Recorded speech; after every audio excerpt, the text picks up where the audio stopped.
Assalamualaikum warahmatullahi wabarakatuh. Berikut adalah video pelaksanaan pembelajaran yang saya susun dalam rangka memenuhi salah satu persyaratan sertifikasi dosen, khususnya pada bagian pernyataan diri dosen atau PDD. Video ini diharapkan dapat memberikan gambaran nyata mengenai proses pembelajaran yang saya laksanakan, mulai dari penyampaian materi, interaksi dengan mahasiswa, hingga penerapan metode pembelajaran yang berorientasi pada capaian. Pembelajaran yang ditampilkan adalah mata kuliah Utilitas Bangunan, kode 21TA1208, dengan bobot 2 SKS, pada semester 3 program studi arsitektur, Fakultas Teknik, Universitas Pepabri Makassar. Saya, Muhammad Kamil, STMT, mendampingi mahasiswa dalam proses perkuliahan ini selama 16 minggu ke depan. Pada kesempatan ini, perkuliahan dilaksanakan melalui Zoom karena kondisi kesehatan saya masih dalam tahap pemulihan. Belum memungkinkan untuk berdiri dan masih memerlukan bantuan kursi roda. Oleh karena itu, saya memohon pengertian dan kerjasama mahasiswa untuk sementara mengikuti pembelajaran daring dengan tetap aktif, disiplin, dan bertanggung jawab. Mata kuliah ini membahas sistem air bersih, sanitasi, drainase, listrikan, pencahayaan, penghawaan, proteksi kebakaran, keamanan, komunikasi, transportasi vertikal, serta koordinasi utilitas dalam rancangan arsitektur. Pembelajaran pada RPS berbasis Outcome Based Education dengan CPL yang menekankan penguasaan teknologi arsitektur, kemampuan berpikir kritis, perancangan bangunan yang aman dan berkelanjutan, pemanfaatan teknologi digital, serta tanggung jawab profesional.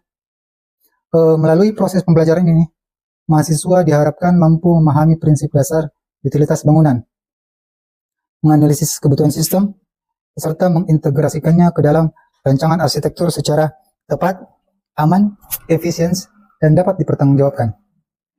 Semoga pelaksanaan pembelajaran ini tetap berjalan efektif dan memberikan manfaat bagi peningkatan kompetensi mahasiswa sebagai calon arsitek. Wassalamualaikum warahmatullahi wabarakatuh. Di mata kuliah Utilitas Bangunan yang kondisi saat ini semester 3. Sebelum kita mulai, saya ingin mengajak kita semua memahami bahwa semua bangunan hanya dinilai dari bentuk dan keindahan desainnya. Bangunan yang baik adalah bangunan yang mampu memberikan kenyamanan, keamanan, kesehatan, kemudahan bagi penggunanya. Nah, itu kenyamanan, kesehatan bagi penggunanya, itu adalah bagian dari utilitas bangunan. Semua itu tidak akan terwujud tanpa sistem utilitas. Kembali lagi pada saat ketika bangunan sudah atau gedung sudah selesai, yang membuat kita nyaman di dalamnya adalah utilitas bangunan untuk akses untuk mencapai semua yang ada di dalam gedung atau bangunan itu sendiri.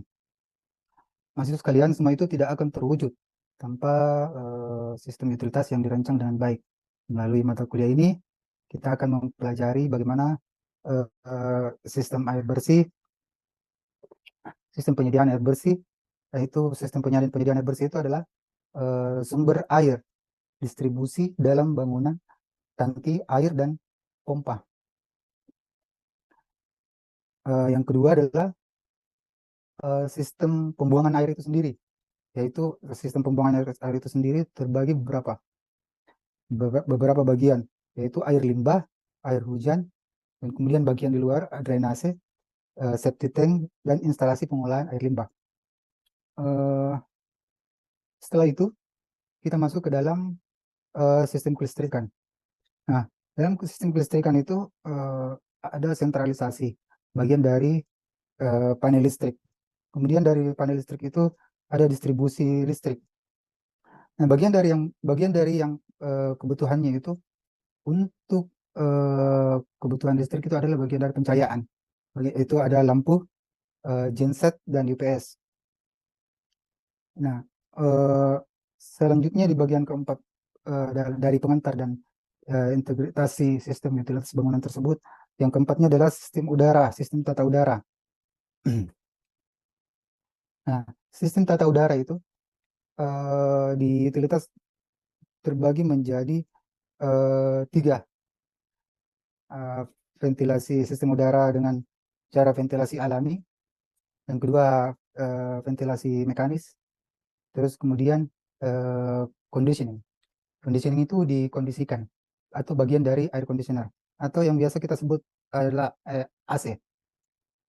Tapi itu dari ventilasi alami itu bagian dari dekat kulit bangunan, misalnya eh, distribusi angin atau distribusi udara dengan tidak menggunakan mekanis, yaitu dengan cara berbagai cara, yaitu pembukaan-bukaan, cross ventilation, pintu dan jendela, atau biasa disebut dengan eh, oven light.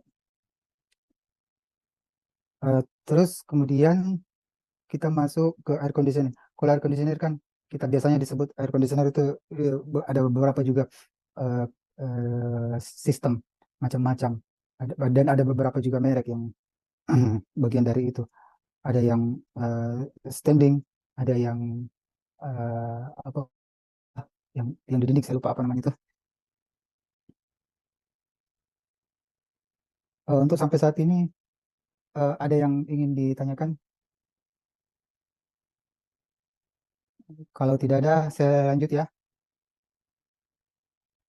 Menurut kalian, jika sebuah bangunan memiliki desain, jika menurut kalian jika sebuah bangunan memiliki desain yang sangat indah, tapi listrik sering padam, air tidak mengalir, ventilasi buruk, terus kemudian dan jalur evakuasi tidak berfungsi, apakah bangunan tersebut masih dapat dikatakan sebagai bangunan yang baik?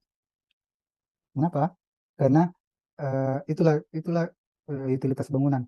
Kebutuhannya itu membuat penghuni bangunan itu tersebut tidak mengalami kenyamanan tidak mengalami kenyamanan tanpa menggunakan utilitas bangunan tersebut. Selanjutnya, apa itu utilitas bangunan? Utilitas bangunan adalah seluruh sistem mekanis yang memungkinkan berfungsi secara aman, sehat, nyaman, seperti yang saya sampaikan tadi sebelumnya dalam slide ini. Saya baca dulu. Berkelanjutan, sistem ini bukan tambahan setelah desain selesai, melainkan sebagai bagian dari integral sejak tahap konsep awal perencanaan. Jadi, setiap membuat perencanaan, utilitas bangunan sudah dilengkapi secara utuh.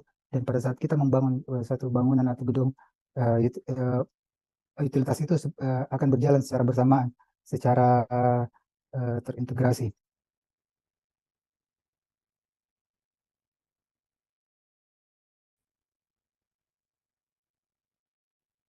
Baik, klasifikasi sistem utilitas bangunan itu sendiri yaitu sistem plumbing, yang seperti yang saya sampaikan tadi, sistem mekanikal, sistem elektrikal, dan sistem keselamatan. Eh, Sistem plumbing itu meliputi tadi yang saya sampaikan, sumber air, sistem penyediaan air bersih, sistem mekanikal itu sistem plumbing itu apa penyediaan air bersih, kemudian penyediaan air kotor, sistem pembuangan air kotor, kemudian mm, sistem elektrikal itu sistem kelistrikan, distribusi listrik, panel listrik, pencahayaan, kemudian genset dan UPS. Genset dan UPS itu untuk mengantisipasi keadaan mati lampu di saat terganggu PLN. Sistem mekanikal itu yaitu ventilasi AC, sistem udara, pengendalian kualitas udara dalam ruang. Yaitu seperti yang saya sampaikan tadi, ventilasi alami, ventilasi mekanis, air conditioning, pengendalian kualitas udara dalam ruang. Sistem keselamatan, eh, proteksi, mitigasi kebakaran, yaitu dalam setiap ruangan pakai menggunakan sprinkler, setiap bagian-bagian tertentu yang sesuai dengan SLO, proteksi kebakaran, sprinkler, evakuasi darurat, yaitu alarm kebakaran, hidran, jalur evakuasi. Ada juga pun penambahannya itu sistem transportasi vertikal, yaitu lift, eskalator, eh, RAM untuk aksesibilitas, kayak di bandara itu, dan selanjutnya. Sistem selanjutnya sistem komunikasi dan keamanan, yaitu telepon, internet, CCTV, akses kontrol, public address system. Yaitu selanjutnya lagi apa ya? Pengelolaan sampah. Pengelolaan sampah itu sistem sistem pengelolaan sampah itu tempat penampungan staf sampah dalam utilitas bangunan itu, sistem pengangkutan sampah.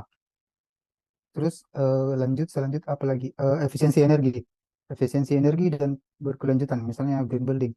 Nah, biasanya dalam satu bangunan yang high rise building itu, eh, kami sudah kami sudah apa, ditentukan bahwa sudah ditentukan bahwa berapa persen penggunaan berapa persen penggunaan eh, dalam satu bangunan, berapa persen penggunaan listrik secara penggunaan listriknya dengan beberapa persen penggunaan alami.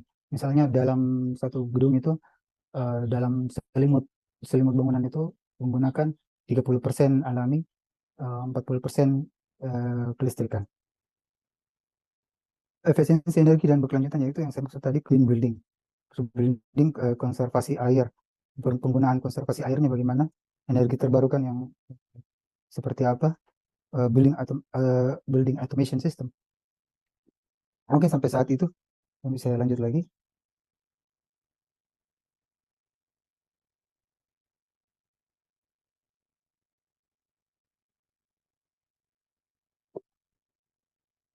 Sebentar. Eh,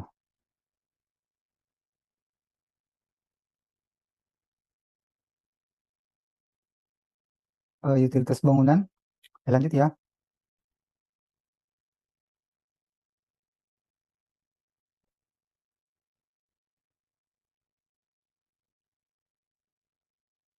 Mengapa utilitas harus dipikirkan sejak awal desain, bukan setelah denah selesai? Yaitu utilitas bangunan perlu dipikirkan sejak awal, proses desain, karena utilitas utilitas bukan sekedar pelengkap, melainkan bagian integral yang menentukan bagaimana bangunan dapat berfungsi dengan baik. Keputusan mengenai tata letak ruang, struktur dan bentuk bangunan akan mempengaruhi jalur pipa, kabel listrik, sistem ventilasi, drainase, hingga jalur evakuasi. Jika utilitas baru dipertimbangkan setelah desain selesai, seringkali terjadi konflik ruang atau pemborosan biaya perubahan desain, bahkan penurunan kualitas bangunan. Seperti itu. Tapi menurut pengalaman saya waktu desain bangunan, eh, yang didominasi adalah arsitektur. Arsitektur itu mutlak. Jadi ketika eh, denah denah dan fungsi denah harus mutlak, dan kemudian yang mana yang kalah, misalnya antara struktur dengan arsitektur, siapa yang kalah? Biasanya di desain pengalaman saya di eh, pelaksanaan, eh, struktur yang mengalah. Nah, struktur yang mengalah karena dia lebih fleksibel. Dan kemudian eh, pada saat masuk ke utilitas, biasanya tuh utilitas yang mengalah. Jadi, tapi bukan berarti utilitas dihilangkan. Tidak. Bagaimana caranya sehingga utilitas bisa berjalan bersamaan, berfungsi dengan baik sesuai dengan fungsinya pada saat perencanaan, semua berjalan dengan benar.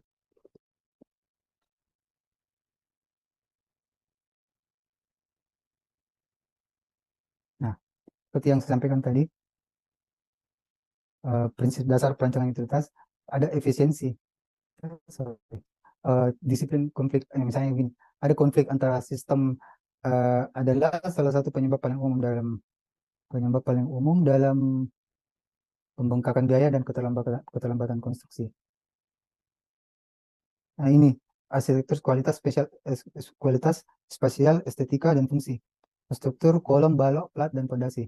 semua tiga harus dikoordinasikan dari tahap konsep, mulai dari biaya dan fungsi. Nah, ketika masuk ke mechanical electrical yaitu utilitas, eh, di sini perannya perannya mechanical electrical atau plumbing menyesuaikan menyesuaikan terhadap struktur dan menyesuaikan terhadap arsitektur. Jadi utilitas itu bukan berarti di belakang pada saat di belakang dikerjakan, tapi dia terus berkoordinasi dengan arsitektur dan terus berkoordinasi dengan struktur, mulai dari fungsi, manfaat dan biaya. Selanjutnya terus berkoordinasi walaupun itu tidak secara bersama bersama dikerjakan, tapi ada koordinasi secara terus menerus. Maksudnya koordinasi yaitu koordinasi sejak dini. Dari secara teknis koordinasi sejak dini menghindarkan jalur pipa yang memotong balok saat yang tidak tersedia. Jadi tidak mungkin. Jadi secara teknis eh, utilitas secara teknis utilitas tidak tidak tidak mungkin eh, mengalahkan struktur. Secara kasarnya seperti ini. Ketika jalur pipa mau lewat dan kemudian memotong struktur, memotong shaft, memotong balok, memotong kolom, itu tidak mungkin. Jadi eh, intinya utilitas harus lebih mengalah dibandingkan struktur. Baik, selanjutnya. Nah ini, eh, terus selanjutnya mengabaikan keselamatan. Misalnya tidak menyediakan jalur evakuasi yang baik, sistem proteksi kebakaran atau mitigasi, eh, grounding listrik atau ventilasi long genset. Itu detail ya. Nanti kita bahas pertemuan selanjutnya. Eh, Saran selanjutnya itu tidak mempertimbangkan efisiensi energi dan air, mengabaikan perkembangan masa depan, misalnya eh, AC ini terus ada teknologi baru, jadi tetap misalnya kalau mau diganti tetap di kondisi yang sama dengan ruang yang sama dengan kebutuhan utilitas yang sama, jadi tidak ada perombakan, tidak ada pergantian dana atau tidak ada perusakan dalam struktur dan arsitektur. Jadi tetap utilitas yang sama itu. Tidak tidak mengikuti standar regulasi. Yang sebelumnya kan kita membahasakan tentang SNI. Jadi harus memang semua utilitas itu harus sesuai dengan standar nasional Indonesia. Selanjutnya,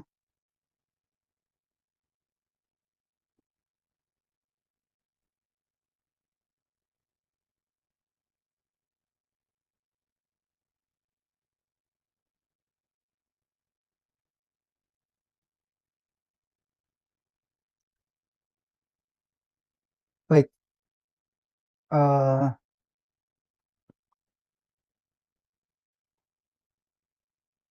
Selanjutnya itu sebentar ya.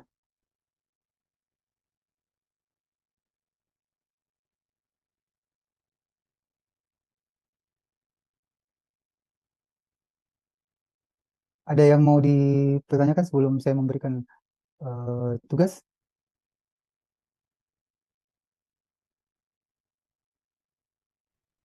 Saya, Pak, Ya, saya izin bertanya, Pak. Apa perbedaan antara gray water dan black water? Serta bagaimana sistem pengolahannya? baik.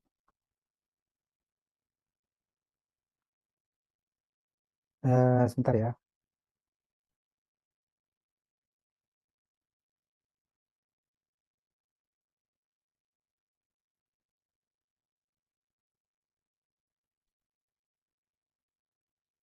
Ada pertanyaan selanjutnya?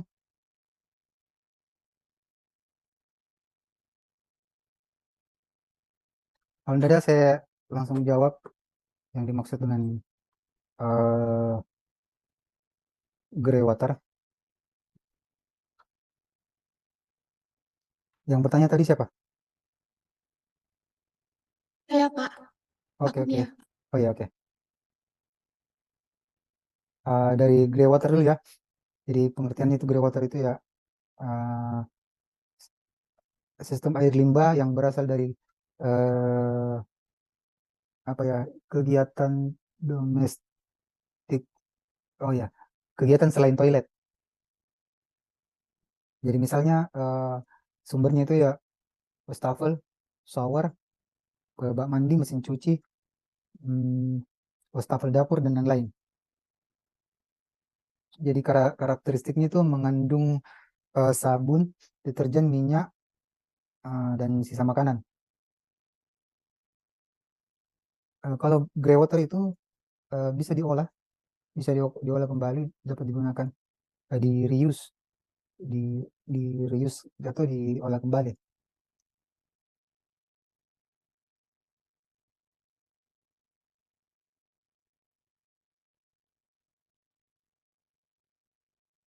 Kalau uh, black water, ya kan, jadi grey water sama black water itu beda ya sistem utilitasnya.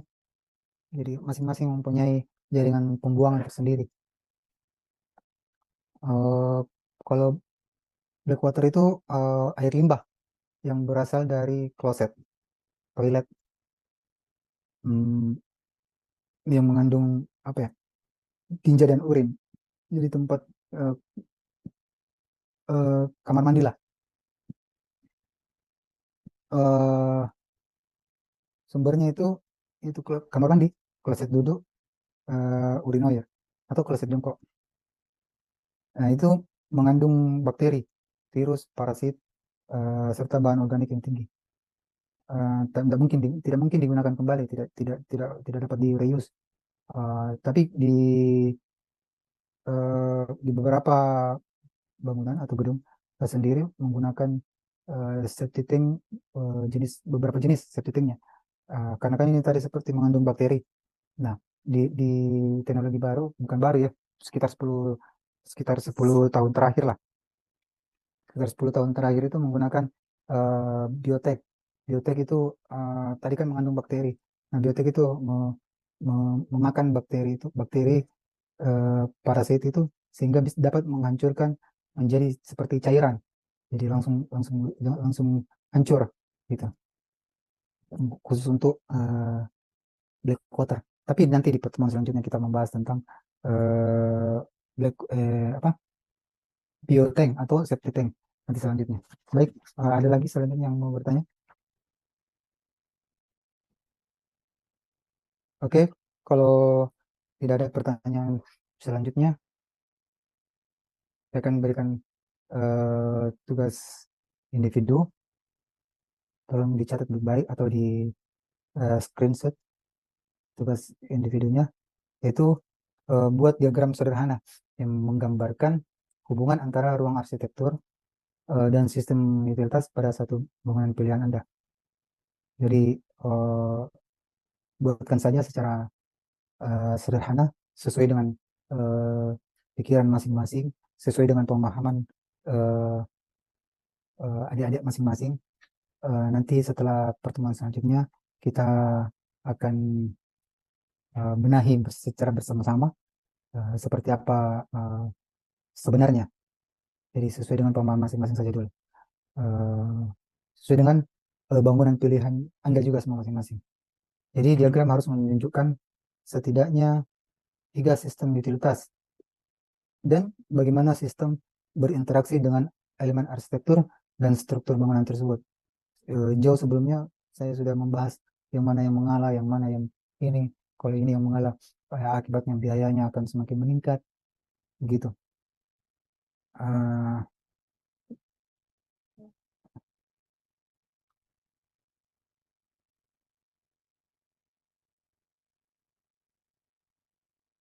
sudah di sudah dicek ya semuanya, tugasnya sudah sudah dikondisikan.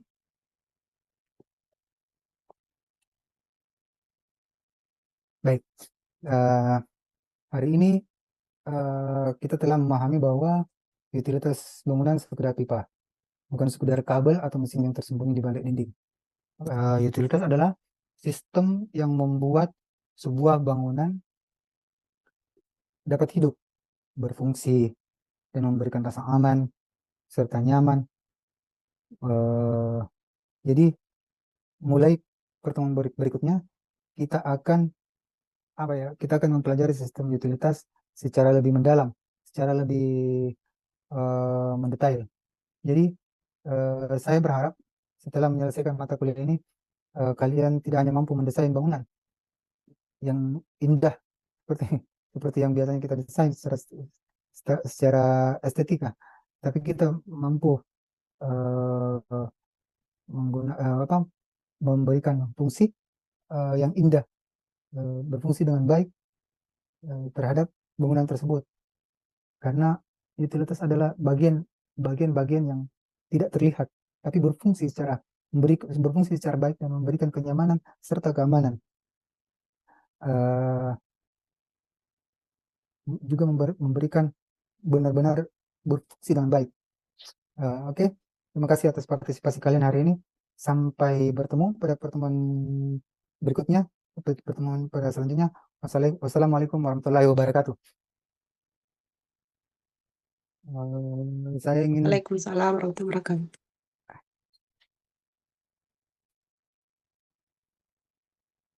jadi kita foto bersama buat absen.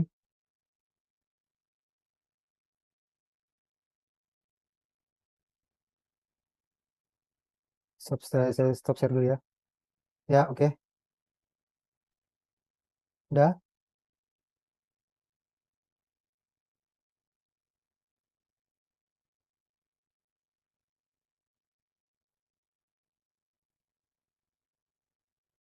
Oke, sampai jumpa sampai jumpa pekan depan. Kita akan selesaikan secara berkelanjutan perkuliahannya, dan tugas-tugasnya akan berkelanjutan secara terus-menerus. Baik, perkuliahan hari ini saya tutup dengan mengucapkan Alhamdulillahirrabbilalamin. Assalamualaikum warahmatullahi wabarakatuh. Waalaikumsalam. Assalamualaikum Jody. Assalamualaikum warahmatullahi wabarakatuh. Sebagai redaksi penutup, demikian pelaksanaan pembelajaran mata kuliah utilitas bangunan pada program studi arsitektur Fakultas Teknik Universitas PPABRI Makassar.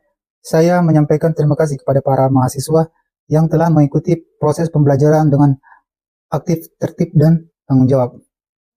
Ucapan terima kasih juga saya sampaikan kepada Rektor Universitas PPABRI Makassar, pimpinan Fakultas Teknik, Ketua Program Studi Arsitektur, tim dosen pengampu, tenaga pendidikan, tim sertifikasi dosen Universitas PPABRI Makassar, tim teknis dan dokumentasi, serta seluruh pihak yang telah membantu dalam pelaksanaan pembelajaran dan penyusunan video ini.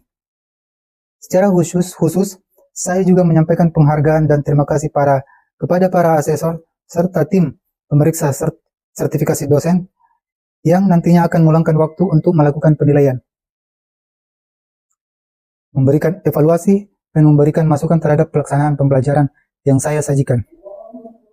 Semoga seluruh proses penilaian dapat berjalan dengan baik, objektif, dan memberikan manfaat bagi peningkatan kualitas pembelajaran serta pengembangan profesionalisme dosen.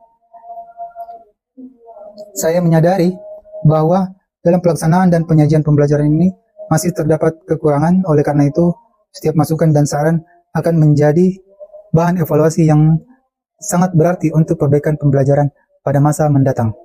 Semoga kegiatan ini dapat memberikan gambaran mengenai pelaksanaan pembelajaran yang terencana, terukur, berpusat pada mahasiswa, dan relevan dengan kebutuhan kompetensi lulusan arsitektur. Terima kasih atas perhatian, dukungan, dan kesempatan yang diberikan. Wassalamualaikum warahmatullahi wabarakatuh.